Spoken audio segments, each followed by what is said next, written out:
भगत धन्ना जाट की जयंती हमने उचाना के अंदर मनाई।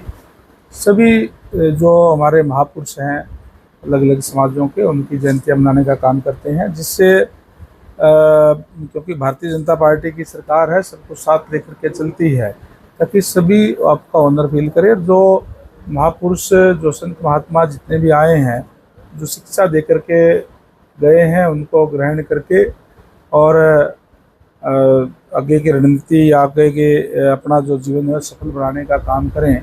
इसी उद्देश्य से महाराजा दक्ष प्रजापति की जयंती 13 जुलाई को मनाई जाएगी भिवानी के अंदर, जिसमें मुख्य अतिथि हमारे यशस्वी मुख्यमंत्री आदरणीय नायब सैनी जी होंगे। अनेक मंत्रीगण और विधायकगण और अनेक नेतागण वहाँ उस दिन पहुँच करके और महाराजा दक्ष जी के चरणों के अंदर अपनी हाजिरी लगाने का काम करेंगे।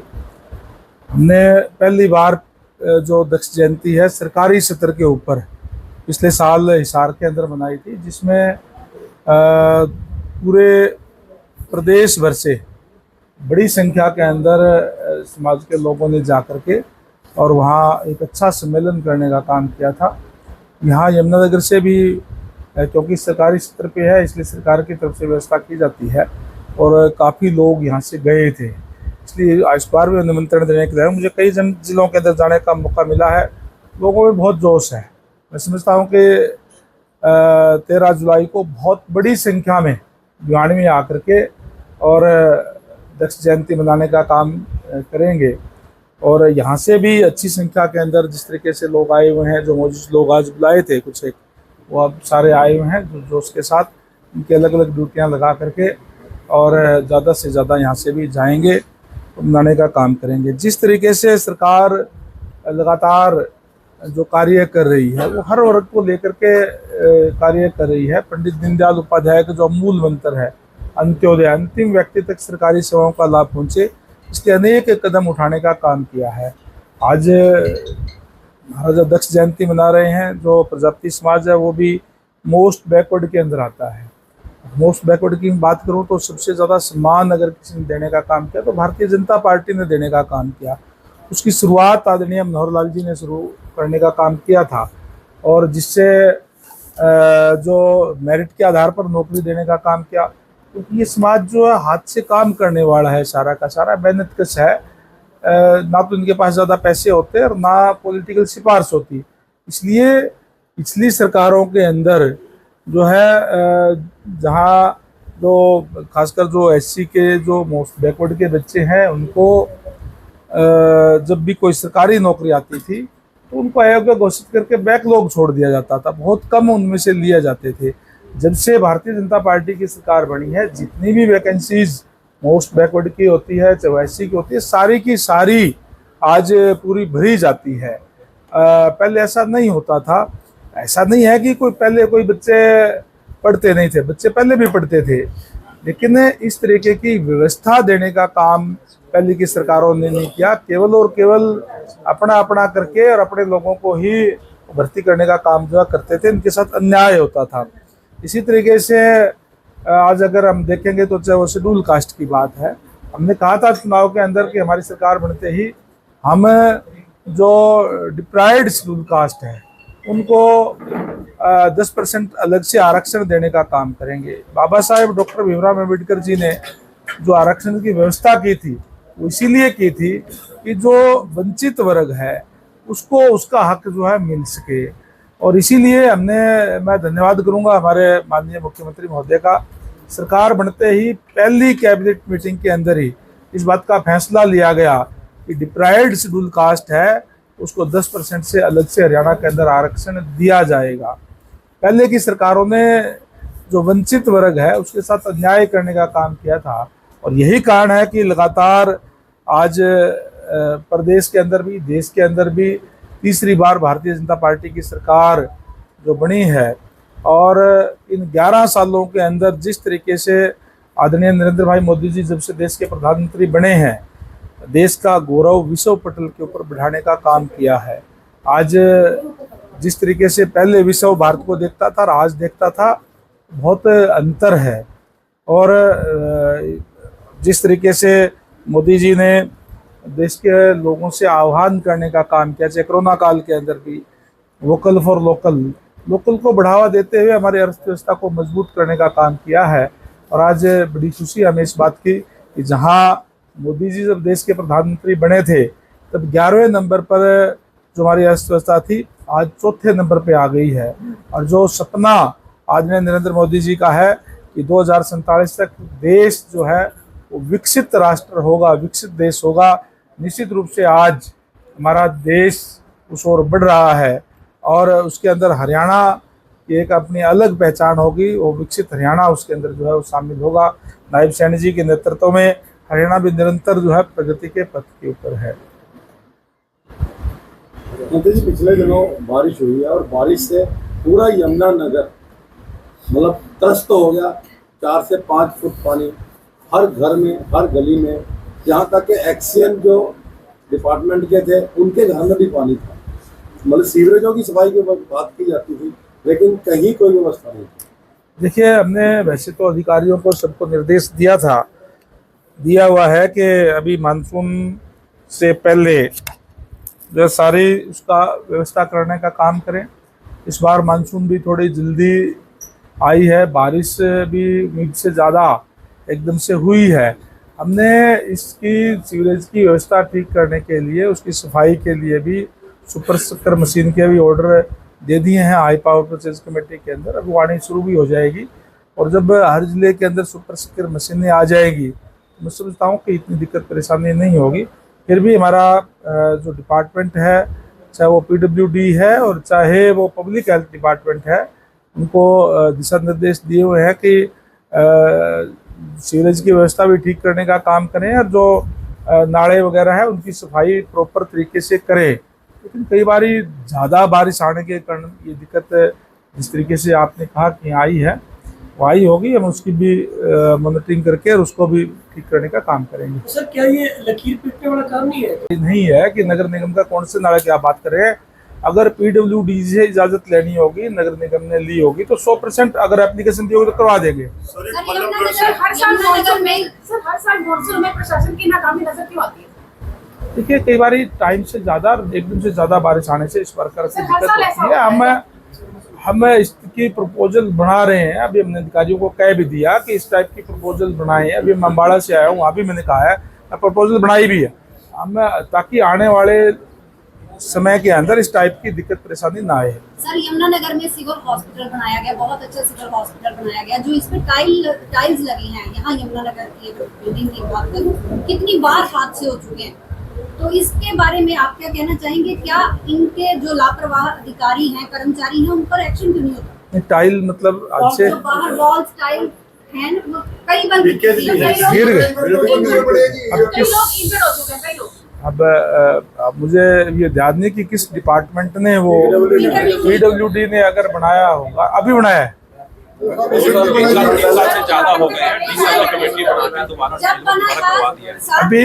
अभी बात सुनो, देखिए इसका एक तरीका, इस बात का एक तरीका होता है। अगर कोई भी एजेंसी काम करने वाली उसमें डीएलपी पीरियड के अंदर भी अगर कोई होती है तो निश्चित रूप से हम उनके खिलाफ कार्रवाई भी करते हैं, उनसे रिकवरी भी करते हैं और दोबारा लगाने का काम भी हम करवाते हैं। यहाँ भी हो सकता है प्रशासन ने कोई कमेटी बना करके करवा दिया होगा, नहीं करवा दिया होगा तो निश्चित रूप से इसका संज्ञान लेंगे। मैं पता करवाऊंगा। अगर सर, धरने पर बच्चे बैठे हैं, जो स्टूडेंट्स बैठे हैं हिसार के अंदर, उनका ये आरोप लगा रहे हैं कि सरकार जो है, सरकार की जो 3 कैबिनेट मंत्री हैं वो कह रहे हैं कि विपक्ष जो है स्टूडेंट्स के कंधों पर रखकर जो है निशाना यहाँ पर बंदूक चला कंधों पर रखकर जो है बयानबाजी कर रहा है। स्टूडेंट्स की तरफ से रिएक्शन आया कि आप सरकार को नहीं हमारे कंधों पर रखकर विपक्ष के ऊपर जवाब देंगे। देखिए, निश्चित रूप से इसमें बिल्कुल सच्चाई है, उसको राजनीतिक अखाड़ा बना दिया गया है। जबकि स्टूडेंट्स है वो हमारे अपने बच्चे हैं। हमने पहले दिन से डे 1 से सरकार ने 3 मंत्रियों की और 1 लोकल विधायक की कमेटी बना दी। इससे ज़्यादा और सरकार क्या संज्ञान देगी? जब हमने पहले दिन ही और उससे पहले ही, क्योंकि मुझे लोकल होने के नाते मेरी ड्यूटी भी बनती थी, मैंने स्टूडेंट्स को बुलाया, उनको समझाया और उनके समझ में भी आ गई थी। लेकिन जब वो वापस धरने पर गए तो जो विपक्ष के लोग हैं, बिल्कुल क्लियर बात मैं कह रहा हूँ, चाहे कांग्रेस के लोग हैं चाहे लोकल के लोग हैं, आज उनके पास कहने के लिए कुछ नहीं है, मुद्दा नहीं है उनके पास। इसलिए को एक मंच बना करके, ताकि उनके अखबारों में फोटो चल जाए, उनके टीवी पे उनके बयान चल जाए, इसके लिए उन्होंने उसका यूज करने का काम किया है।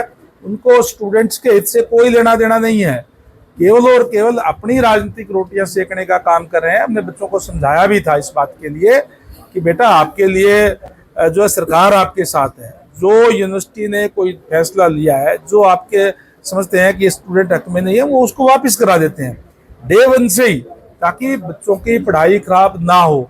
लेकिन वो राजनीति के षड्यंत्र के शिकार हो गए कहीं के विपक्ष की, और इसलिए वो कर रहे हैं।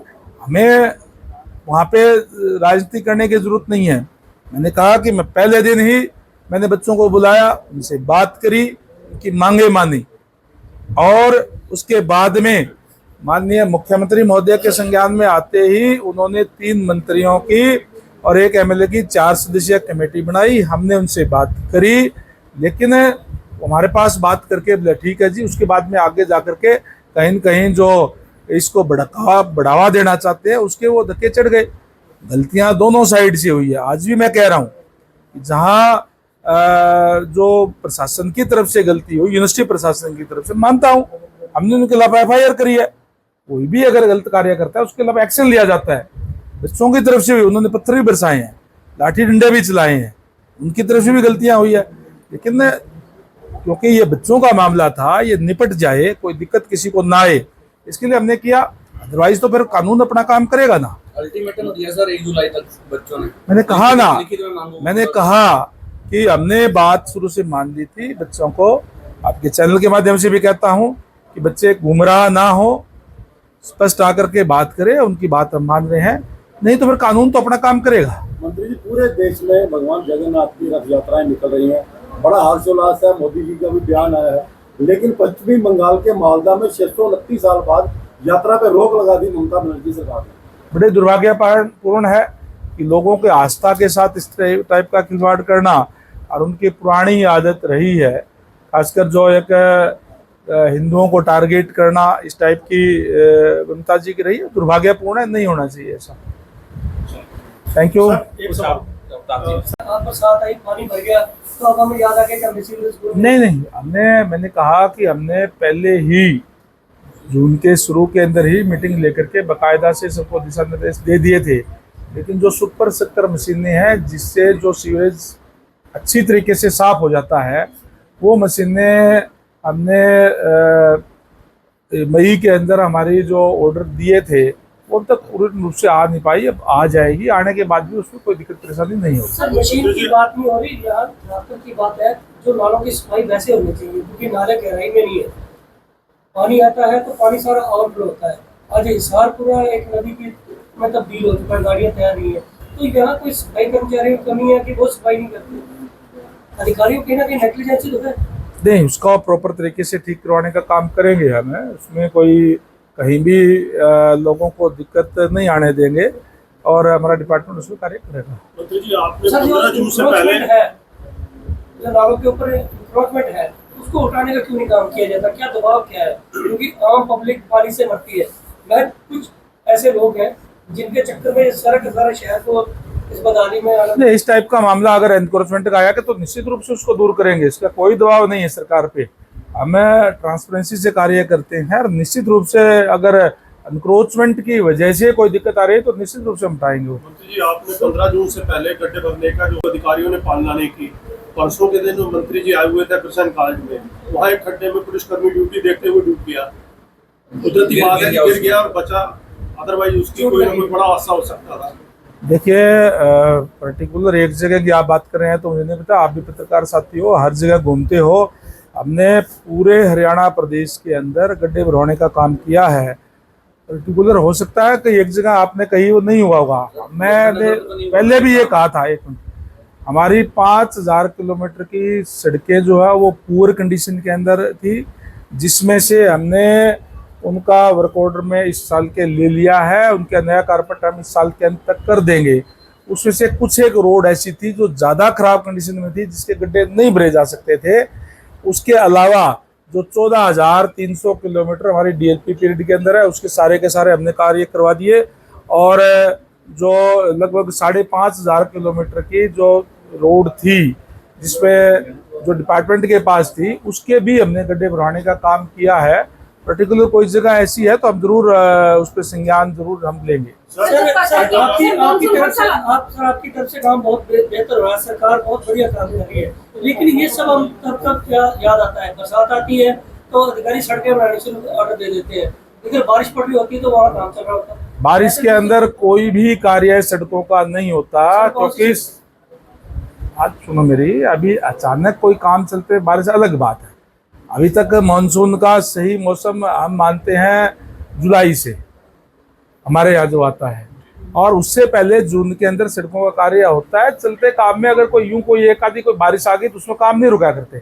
लेकिन मैंने जैसे कहा कि हम जो बारिश का जब महीना है, मानसून की बारिश जब चलती है, उस टाइम रोड को हम एक बार रोक देते हैं, क्योंकि तारकोल की रोड टूट जाती है उसके अंदर जो है। सर अम्बाला रोड सबसे पुरानी रोड है, यहाँ पर पुलिया पहले 10 से 12 फुट ऊंची थी, उसके नीचे 10 फुट तक सीट बैठ गई है। जब प्रशासन में कई नाले अवरुद्ध हो गए हैं, जब उनसे बात की जाती है तो वो बोलते हैं कि PWD वाले हमें परमिशन नहीं देते इसको पुलिया बनाने की, जो उसकी जरूरत है नई पुलिया ऊंची बना जाए ताकि सड़कें कई जगह तो एक फुट की जगह रहेगी पानी निकासी में। जब पीछे फ्लड आता है या ज्यादा बल्क में पानी आता है वो निकल नहीं पाता, सड़कों फैलता है। अभी पिछली बरसात में इसी कोर्ट जिस मोड़ से आप आए हैं यहाँ से लेकर अग्रसेन चौक तक एक तरफ पूरी झील बनी हुई थी, इसके बारे में वो सच बोल रहे हैं कि आप बताएंगे? किस डिपार्टमेंट की आप बात कर रहे हैं? PWD की बोलते हैं कि पुलिया PWD की है, वहाँ से हमें नाला किसको बनाना था? ULB को बना हुआ है, अवरुद्ध है सर, उसकी डांट बैठ गई। मैं जो पर्टिकुलर आप जो नाला कह रहे हैं उस नाले का PWD का है या उसका है, पब्लिक हेल्थ का है, किसका है? नगर निगम का है। तो नगर निगम अगर अप्लाई करेगा तो निश्चित रूप से अधिकारियों को अभी कहूँगा क्यों नहीं देंगे। देखिए मुझे ये लोकल पटना में 1.5 लाख रुपए की जो है सहायता राशि और 7 दिन का इलाज मुफ्त देने की घोषणा की थी। काफी लंबा अरसा हो गया है, लेकिन निजी अस्पताल उसको इलाज नहीं देते। IMA का कहना है कि सरकार से जब तक हमारी बात नहीं होगी हम इनको इलाज नहीं देंगे। सड़क दुर्घटना का पीड़ित सड़क दुर्घटना में जो पीड़ित है उनको 1.5 लाख तक का इलाज या 7 दिन का तक का इलाज फ्री दिया जाएगा, लेकिन IMA जो है संगठन है जो डॉक्टरों का, वो इसके लिए इनकार करता है। अगर कोई इनकार करेगा तो उस पर बातचीत भी करेंगे, उसको ठीक करने का काम भी करेंगे।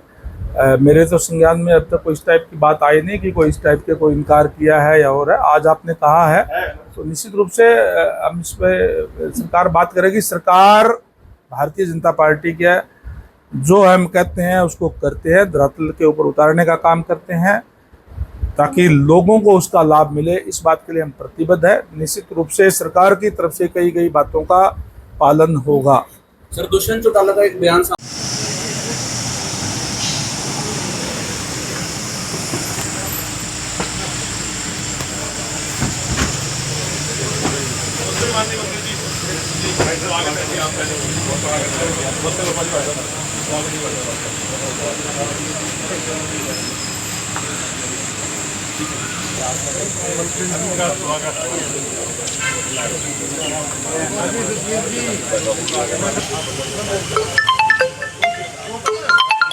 जो लोग हैं इंस्पेक्टर है वो इस पर पूरा दबदबा बना के रखे हुए हैं, आप क्या कहते हैं कि सर ऐसा सरकार के संरक्षण में हो रहा है या क्या? देखिए जो तक गुंडागर्दी की बात है, माननीय मुख्यमंत्री महोदय ने भी स्पष्ट तौर पे कह दिया है कि अगर कोई भी क्राइम करने वाले लोग उनके खिलाफ पुलिस सख्ती से हमारे निपटेगी, उनको आदेश दे दिए गए हैं। अगर कोई भी या तो वो हरियाणा छोड़ जाएंगे या बदमाशी छोड़ देंगे, और कोई अगर बदमाशी करेगा तो उनकी जगह जेलों के अंदर होगी, ये स्पष्ट आदेश है। दुष्यंत चौटाला के बयान दुष्यंत चौटाला जी का क्या कहना है, केवल और केवल उन्होंने तो विपक्ष की राजनीति करनी है, वो कुछ भी कहे। धन्यवाद। तो सभी पत्रकार बंधुओं का आज के इस पत्रकार वार्ता में स्वागत है। हरियाणा सरकार में कैबिनेट मंत्री श्री रणबीर गंगवा जी आज एक प्रजापत समाज की एक रैली जो 13 जुलाई को होने वाली है उसको लेकर सभी जिलों का प्रवास कर रहे हैं।